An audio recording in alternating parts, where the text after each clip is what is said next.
Welcome back to Learn, Share, Repeat with me, Peter Rising. The learn can be about pretty much anything, but it's mostly about tech stuff and focusing on Microsoft 365. The share is all about sharing what we have learned with the community, spreading that knowledge so everyone is enabled with all that we've learned together. And repeat, keep it going. Don't stop, don't rest on your laurels. Keep on learning, keep on sharing, and repeat the process. That's essentially what this channel is all about. And on the first anniversary of the existence of my channel, today marks the first birthday of Learn, Share, and Repeat. Well, I could not be more excited, and I could not be more grateful to all of my viewers, all of my subscribers, and all of my members as well. You are what makes this happen. You are the heart of this little growing community that we are building together. So thank you from the heart for everything that you do for me and each other, of course. If you're new here, welcome. It is great to finally meet you and have you as part of our little community, our ongoing journey. Please do hit that subscribe button. Please hit the like button if you like a video and hit the notifications bell so you never miss a video when I publish one. So that's the housekeeping all out of the way. We can get on with a nice little video, and it seemed very appropriate today to answer a question that I get asked a lot, and that is, how do I find time to do all this? How do I balance being a YouTuber, having a full-time job, not to mention being a parent to two children, one who has special educational needs with severe autism? Very good questions. And in this video, I'm going to delve in and give my perspective on how I make that work each day. It's coming up.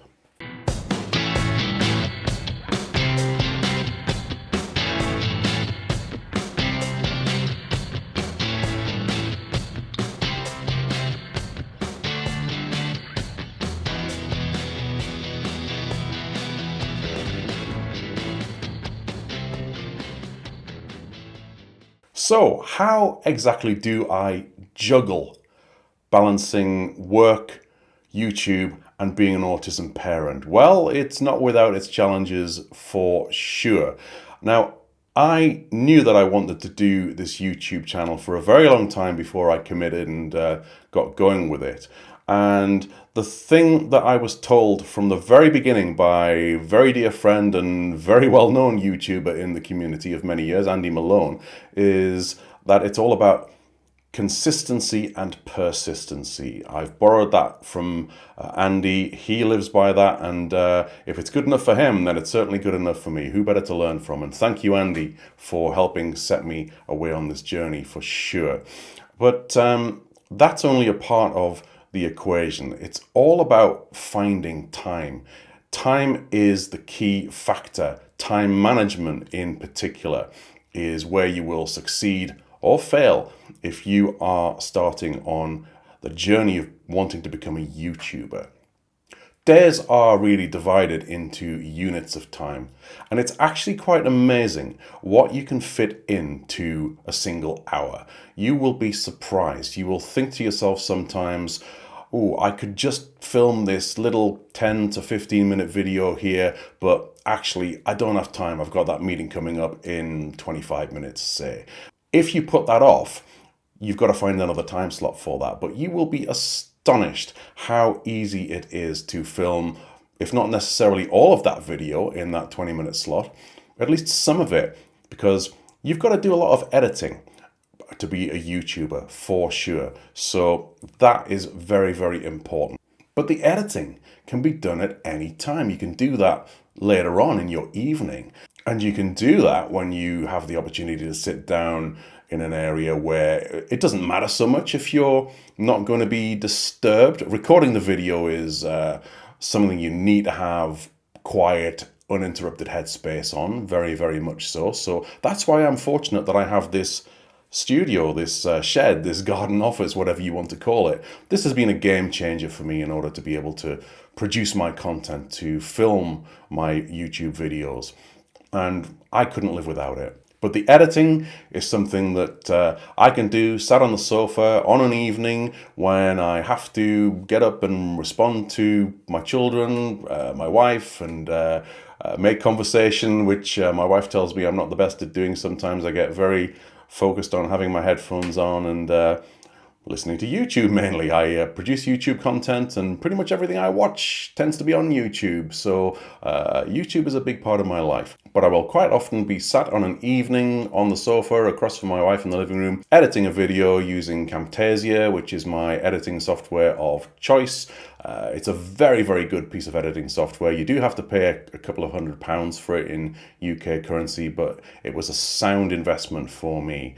And that is another thing that you need to commit to as a YouTuber. You have to be prepared to invest a little bit of money as well as time in getting the right equipment to make your videos appealing, to make them successful, to make them a little bit more polished. I'm not saying I'm the finished article in that regard by any means. I'm always thinking of ways I can improve. For example, I think that I should probably invest in a green screen so I can do some more appealing backgrounds instead of just the window of my garden office or my painting on the wall there. I'm constantly adjusting where I sit in these videos where you're seeing my face on intros and outros, just to see what looks best, what lands best, and what you're going to find most appealing as an audience. Because aesthetically, that is so important. If your visual content is appealing, then your audience is going to stick around and be captivated by that. But be prepared to invest in things like a good microphone.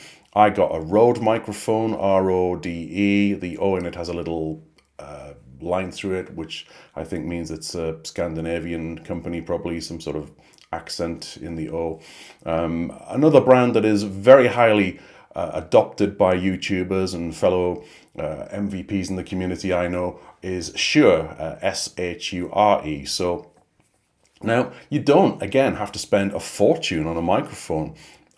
Some people told me at the start of the journey, you need to spend at least £200 or £300 on a good microphone. I don't find that to be true. The one that I bought from Rode was actually about £79, something like that. And it makes a huge difference to me because in this garden office, I do have some soundproofing on the wall, probably not enough. If I start recording a video sometimes in here and I forget to connect my recording software, Camtasia again, to my microphone, and it just goes through my Mac built-in microphone, then the playback is so tinny and echoey. It makes such a difference having this Rode microphone plugged in. So that is definitely something that you need to do. Lighting is also important. I'm lucky that today it's quite a nice sunny day here in the UK where I am. The lighting should be pretty nice, but I've got a little desk lamp here which has natural light in it. It's not even one of those circle ones. I haven't even invested in one of those circle lights yet, but this seems to do the job pretty nice for me. As for what camera you use to film on, what I'm filming on right now is just my iPhone 13 Pro, I think it is, that I have, with the three little circles on the camera. So it's the better camera on an iPhone 13 Pro. And it looks super sharp, in my opinion, anyway. So I've not spent an awful lot of money on getting up and ready to be a YouTuber. Sure, I could do a bit more. Maybe I will in time. But right now, I think I'm doing the best that I probably can. And I'm pretty happy with the results on my videos. So equipment is hugely important to that. But I digress. This is not really about how to be successful as a YouTuber. It's about how you manage being a YouTuber, balancing that against a full-time job and being an autism parent. So let's get into that a little bit. Let's talk more about the actual subject of the video. I'm very good at going off track, as you've probably noticed if you've been with me on this journey for a while. But let's take a typical day. Let's go through a day, how it looks for me. And I try to record a YouTube video at least 2 a week is what I aim for. 2 to 3 a week is my sweet spot. I will publish some shorts in and around those long form videos for sure, but the long form videos are really the bread and butter of this channel. The shorts sort of complement that. They do get some good views as well, but 2 to 3 videos a week. So how do I get that done? Well, my day starts every morning at 6 a.m. or thereabouts. That's what time we wake up. We get up and we've pretty much got 2.5 hours before I need to take my oldest son to drop him off at college. So I've got a lot of time, but I need coffee first thing in the morning. I'm not a morning person. I'm a zombie when I wake up. I'm really not happy to be awake. So I need some good coffee, 2 cups, before I can really do anything useful. But I can drink those pretty fast. And what I find myself doing is I will sit on the sofa in the living room. I will have my MacBook out. I will be logged on to my email for work and Teams, and I will be catching up with things. If I have work to do, I'm not just waiting till 9 o'clock to start on that. Now, a lot of my working day for Insight, my day job, which I absolutely love, by the way, I am so happy at Insight and I'm so lucky to be at such a wonderful organization. But most of my day, between 9 and 5 or 5:30, is taken up by Teams calls. And that's not uncommon these days, is it? In whatever role that you do. So it's usually team call after Teams call after Teams call. Sometimes you're lucky if you get less than a minute to dash back to the house, go and take a bathroom break and refresh your coffee before you're on to the next one. So I like to try and do what I call maximizing my minutes. And in those first 2.5 hours when I first get up, that's my time to reply to emails that I've not been able to quickly reply to during the previous day, to catch up with Teams messages, to work on any PowerPoint presentations that I'm part of, or documents that I have to write or peer check for my team. So I get all of my admin typey type tasks done in those hours. Now, the other time that I'll do that is at the end of a working day as well. If I don't have the time during the bulk of the 9 to 5, then that continues after 5:30, usually up to about, I like to have a cut-off to try and have some sort of free time on an evening, but usually up to no later than, say, 7:30. Sometimes it goes beyond that, though. But in short, I work flexibly. I don't have a regular 9 to 5 working day. I spread things out in a logical way that works for me. And that's an important distinction to remember as well. What works for me might be completely different for you. So you've got to find your own way of maximizing your minutes, of making time work for you. So, when do I get the filming of the videos actually done? Well, it varies, but quite often it's during those core hours of the day. Between the 9 and the 5:30, I will fit the actual filming in between meetings sometimes, over lunch periods. And the reason for this is the actual filming and recording of the videos, especially this sort of part, the part where you can see my face on camera. I like to be in here in the actual office to do that because it's just nicer, it's better, I'm uninterrupted for the most part. And if I were to do it in the house, the lighting's not so good. I could be interrupted by children and my wife and doorbells and all that sort of stuff. So in here is better. The actual recording of what you see me doing on screen share, sometimes I will do that on an evening in the house, on the sofa, not even with the microphone, because the acoustics in the house are actually a lot better than they are in here in this echoey garden office. So if you see me screen sharing, quite often that bit is done in the house on an evening. I do a lot on the weekends as well, but I can only really record in here in the shed on certain hours. And that is because my son Oliver, who many of you will know has very, very severe autism, is very, very heavy on routine. And there are certain points of the day where I have to respond to him. So he actually comes into this shed every time we need to cook something in the house, which obviously with 4 of us is often. And we all eat different things. Of course we do. We have two children, both who are quite fussy eaters, and one who has autism, of course, and is even more fussy in his eating habits. But every time an appliance in the kitchen needs to be switched on, and microwave, an oven, a hob, I have to bring Oliver in here.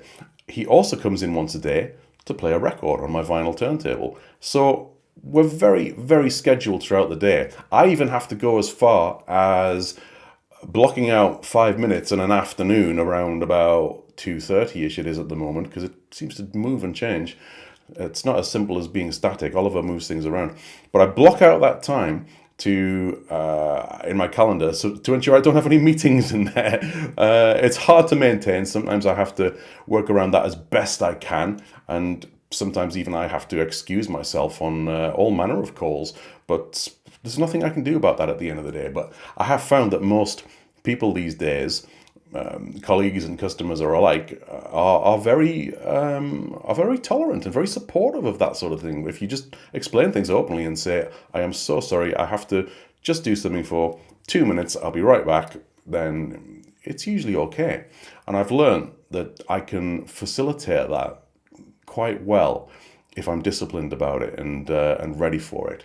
But everything else around that has to be planned quite well. So, and it comes back to that time management. So units of time. So I can be in here from usually about 9 o'clock every morning after I've returned from the college drop off. I get in here, there's usually a call straight away. I'm on those calls, and then when there's a little gap, maybe I have 15 minutes between a call, or if a meeting ends early, I'll think, right, I can film an intro now. I can quickly do one of these. Hi, welcome to Learn, Share and Repeat. This is what's coming up. Like, share, subscribe, all that good stuff. Pause a minute, then film the outro, and that's it. Thanks for joining me, blah, blah, blah, blah, blah. See you in the next video. And then I can forget about that. If I get time over lunchtime, I might be able to film the bulk of the video doing the screen sharing bit. So it all seems to come together is the story that I'm trying to tell throughout my day. Anything that I don't get done during the day for work that is email related or typing related, I can do that later on in an evening. So that's how I make it all work. But it all comes down to being prepared, being persistent, being consistent, knowing what your triggers are, what your interruptions are going to be, knowing how far you can push certain things and how much flexibility you are going to have. And a lot of that will depend on how flexible a situation you yourself are in, what your day-to-day dynamic is like in terms of the company that you work for, the people around you that you work with, and how much flexibility you can have with that. Now, not everybody, in fact, I would like to think most people who are looking at doing this YouTube journey and balancing some sort of side hustle with a busy work life, you're not going to have a child with special educational needs. You may do, you may not. But if you don't, that's one less thing to worry about. So, and also your work situation is going to be very dependent on how much flexibility you're going to have as well. You might not have an employer who supports being out in the community so much and supports that more flexible way of working. You might be in a situation where you are 9 to 5, quite strict, and you're expected to be switched on all throughout those day hours, if you like, and you can't really spread out what you do throughout the day. And that's not for everyone as well. I sometimes get people saying to me, well, do you ever get any downtime?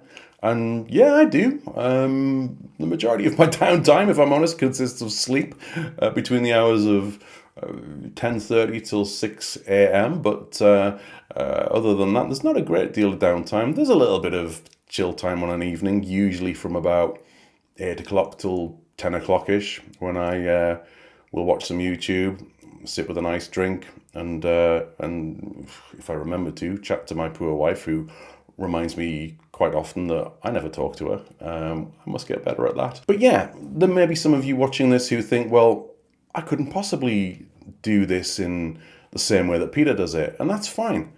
Maximize your minutes, not my minutes, maximize yours. Find ways to do it. Because if you want to do it, if you're passionate about doing it, if you're determined to do it, you will find a way to fit this in. Usually when I get asked this question, when people say, how do you do all of what you do in the time that you've got? I sometimes quickly repeat with the easy go-to answer, which is, I'm not really sure, I just make it work. And essentially that is what I do. I just maximize my minutes. I spread things out across my day, and I'm happy that way. I like doing what I do. That's a key part to this as well. I enjoy doing this. I enjoy producing content for you, my viewers, my subscribers, my members, the wider community, and I love it so much. I also enjoy my job as well. That helps a great deal. It really does. I have supportive family around me. My wife supports me fully in this, and I support her in all her efforts as well, what she does during her day. I mean, she's a full-time carer for my son, which helps enormously because she does not have that full-time job outside of that. That is massively, massively beneficial to supporting what I do. She has her own passions. She does a lot on her own Instagram, and she does a lot of art-related content and that sort of thing. And she's very, very passionate about that too. So we have a full life, which is not the full life that you might have or you might want. I mean, we don't really go on holiday because of the situation that we have with Oliver. He's almost agoraphobic, although he's improving and he's getting out to school a lot more than he has been in the last few years. But we don't really go very far. We go out for walks, we go out and see my in-laws, but other than that, we're very homey people. We like being at home. So we're not really ones for going out for meals, going out to the pub, or going out for day trips or that sort of thing. We'll go out for short walks, and we're happy with that. We're very, very content being in and around our homes, and there's nothing wrong with that. There's nothing wrong with being the other way. But it all comes down to maximizing your minutes, and you will be surprised at just how much you can fit in to 10 minutes, to 15 minutes, 20 minutes, half an hour, an hour. It is astonishing what you can get done, and remember that you don't have to do it all in one chunk. The videos that I've got on this channel, you would be amazed how many chunks of filming and recording I've done and then edited them all together. Little bits here, a couple of minutes there, and then editing it all together to make it as seamless as possible. It just works for me. Absolutely brilliant. And I don't regret a single minute of it. It's been such a journey. I've really enjoyed it. I've really enjoyed getting to know the people who've reached out to me in the comments, my members especially, who I love so much. I have 22 members now, and my channel, as I said, is 1 year old today. Happy birthday to my channel. And I couldn't have imagined how well we've all done in this year together on this journey. As I record this today, 1 year in, amazing that we've reached a milestone on this very day. We hit 7,000 subscribers, which a year ago, if you told me I would get 7,000 subscribers in 1 year and 22 members, I would not have believed it. So thank you so much for that. It's been an extraordinary journey, and I feel like I'm only getting started. I really feel like I'm learning something new every day about how to do this, how to make great content, how to spread the word, reach a wider audience, which I'm always looking to do, you know that. And you've not got to be afraid of a bit of self-promotion as well. I found that the hardest thing to do, to be a bit bolshy, if you like, if that's a word you know, to be a bit pushy and push yourself, advertise yourself, promote yourself on LinkedIn or wherever you have your social sharing. And don't be afraid to do that. Work on your content in terms of SEO, search engine optimization. Get good tags in there, get good thumbnails in there, which my wife does for me, and use tools available to you. Sure, you've got to put a bit of money in sometime, and I've started doing that lately with tools such as vidIQ and TubeBuddy and Opus, which I make my Opus clips, that is, which I use to make my shorts with all the nice little green and white writing on. So it's worth spending a little bit to put that back in and get a bit more traction with the channel. But it's been such a rewarding journey. It really has. And I'm so happy that I have done it, that I'm doing it. And I feel like I'm only getting started, to be honest. I feel like there's so much ahead of us. I feel like we can grow, get more people on as guests, and keep on learning and sharing and repeating that process. Well, I think I've said just about as much as I possibly can on this subject. I really hope I've not forgotten anything key that I would like to share with you. If I have, that's the beauty of YouTube, right? I can always do another video and add to it. There's always something to share in any of the topics that I like to talk about. And yes, it's mainly tech. Yes, it's mainly Microsoft 365. I do feel very passionate about sharing my own journey with mental health, anxiety, well-being, Tourette syndrome, autism, and all sorts of subjects like that too. I know that's not for everyone, right? But you can come to the channel and consume what you want and discard the rest. So if you're here for tech, that's great. If you want to tune into some of the well-being content, I would welcome you there as well. And I do want to get more guests on the channel as well. Promote young next generation talent who are getting involved in this amazing community that we are all a part of, and give them a platform to build on and encourage them to see that they too can get out there and self-promote, go on this journey. And it is possible to do this while managing other things like a full-time job, a busy social life, a hectic home life, and much more. If I can do it, you can do it too. That is for sure. So I would say to you in closing this video off, don't hesitate. Give it a try. Try it, you might like it. If you don't, then don't do it. Find something else to do. But it's such a great feeling when you put your first YouTube video live. I can't believe that was a year ago today for me now. And then when you keep on going and keep on learning, it's wonderful. So rewarding. Anyhow, let's wind up this video with the usual messages. You know that I'm going to ask you to hit that thumbs up button if you've enjoyed the video. You know I'm going to ask you to hit that subscribe button down below if you want to see more of my content, and hit that notifications bell to ensure that you never miss a video. You can also consider becoming a member if you want even more of my content. I do members only videos, I do member shout outs, I do badges, loyalty badges. There are different levels of membership. You can get access to my members only Discord now, which is available for senior consultant members and above, and the top tier package of membership, principal consultant members, get a one-to-one call with me of 30 minutes each month. I could not be happier that I have 6 people who have done that. I cannot believe that 6 of you signed up for that level of membership and value getting time with me on a monthly basis. And I'm equally valuing getting that time with you as well, and getting to know you and helping you any way I can with your journey. So thank you so much. Right. So let's close things off, and I will see you on another video very, very soon, where we will again learn, share, and repeat. You take care. Bye-bye.